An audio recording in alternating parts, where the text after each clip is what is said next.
this is how MW3 will revive the Call of Duty franchise. Yo, what's going on YouTube? If you guys clicked on the video title today, some of you are probably thinking, man, this guy is probably out of his mind. I mean, we literally just had a beta. You don't really know that much about the game. How can you be saying stuff like this, like MW3 is gonna revive the franchise? But that's why I wanted to make the video today, man, because I have some very important things I want to talk about. And these things have to do with not only the potential of Modern Warfare 3 that we've kind of touched on in previous videos, but also how exactly Modern Warfare 3 could potentially revive the franchise. As always, man, if you are enjoying this type of content, man, make sure to drop a like down below and subscribe. Also, I always love hearing your feedback, so make sure to put in the comment section down below what you guys think about what we're going to talk about today. All right, so jumping right into it, man. First of all, if we're going to talk about how Modern Warfare 3 has the potential to revive or save the Call of Duty franchise, we have to talk about why that is. And in doing that, we have to address why exactly Call of Duty needs saving to begin with. So to do that, let's take a look back at the previous year of Call of Duty in the Modern Warfare 2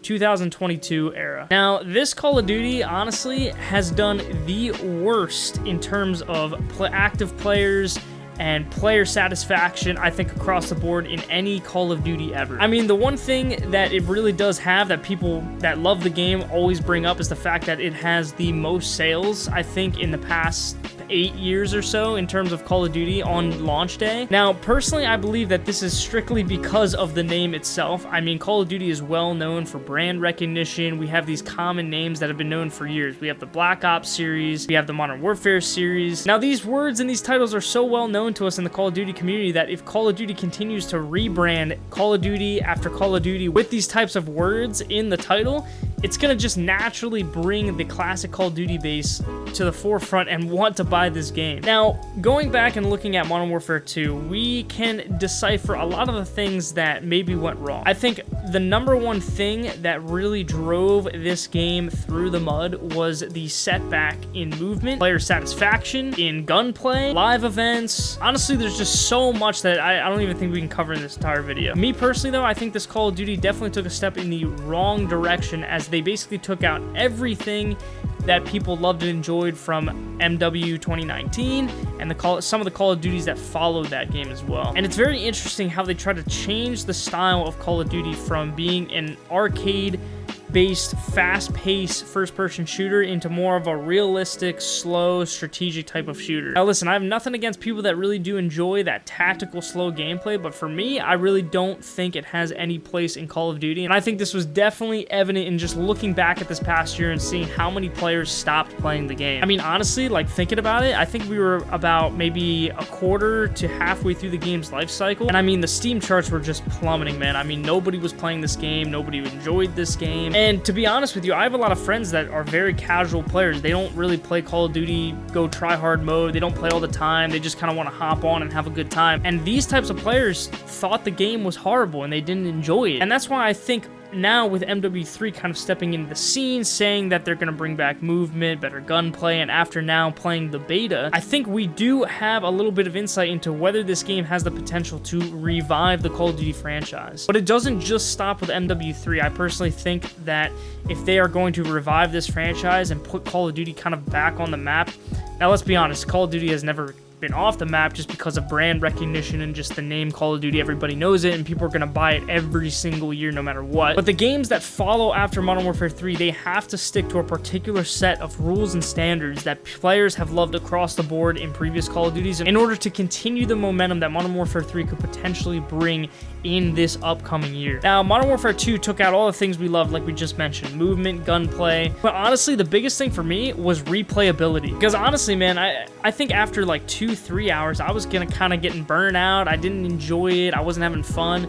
Now, this was a big contrast compared to when I was playing Warzone 1 and Modern Warfare 2019. In fact, I recently just connected with one of my friends who has been playing Call of Duty for a while, and we actually played Modern Warfare 2019 when it came out. When that game came out, I hopped on with a bunch of my friends, and I was talking to my buddy about it, and we were just kind of reminiscing on the fact that back when MW 2019 came out, there was so much hype around it, and I remember we were playing multiplayer non-stop. I mean, that's kind of like the first time in years that I remember playing a Call of Duty multiplayer for longer than like 5-6 hours and not wanting to get off. It was that much fun.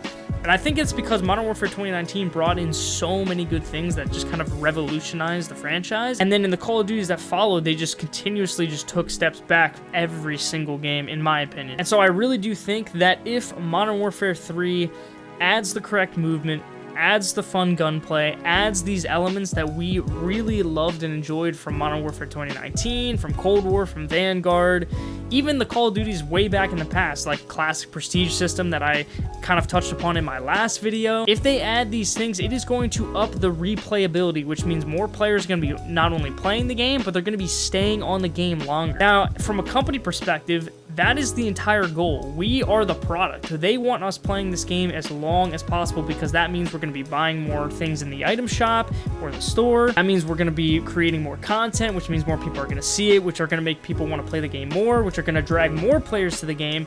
It's just a never-ending cycle that the company wants us to kind of go into and interact with. Now, if they revive the replayability of this game, it is going to drive not only sales up, but it's going to drive the fun way up in this new Call of Duty. And that's why I think if they do implement all of these things correctly, now granted, it is just a beta, they could change everything on day one. It could turn out to be the worst Call of Duty we have ever seen. However, if they do stay true to the beta and the words that they've communicated to us via Twitter and everything like that, saying that they're going to bring back all these things that we loved and we have missed in this past year, then I do think that this game could carry a significant amount of momentum going forward into the future years. And even just thinking into the future, I mean, we have Treyarch in this upcoming next year in the next Call of Duty cycle, and I know people are huge fans of Treyarch games, not only for zombies, but also for Blackout and the Battle Royale structure that they have developed in that Blackout era as well. And so if they continue to take the things from Modern Warfare 3 that really carried the momentum for this game, and they introduce these things into that next iteration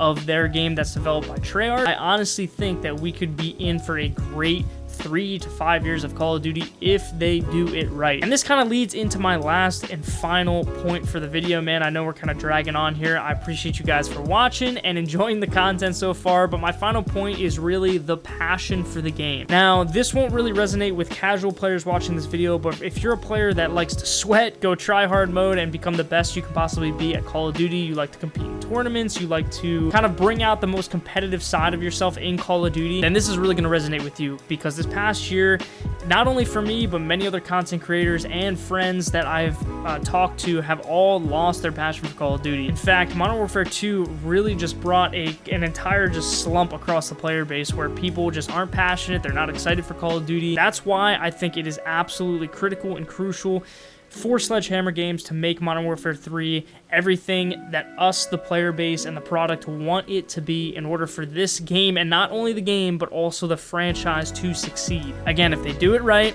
they're going to gain that momentum, which is going to carry us into future years. If they continue to add the things that we love and enjoy, I think we're going to have a lot of great things coming in the future, and it will bring the passion back, not only for playing the game, but also for creating content, and also streaming as well, interacting with the community. I know stream numbers have been down across the board this past year, man, and people have been literally struggling. I gotta be honest, man, I really do hope that things turn for the better in this upcoming year for the sake of the content creators that depend on this for their full-time job, and also the players that are on the come up, like myself, that would like to do this one day for a living and have the ability to play the games that we all love and enjoy. I appreciate you guys so much for watching, man. Thank you guys, and I'll see you in the next one. Peace.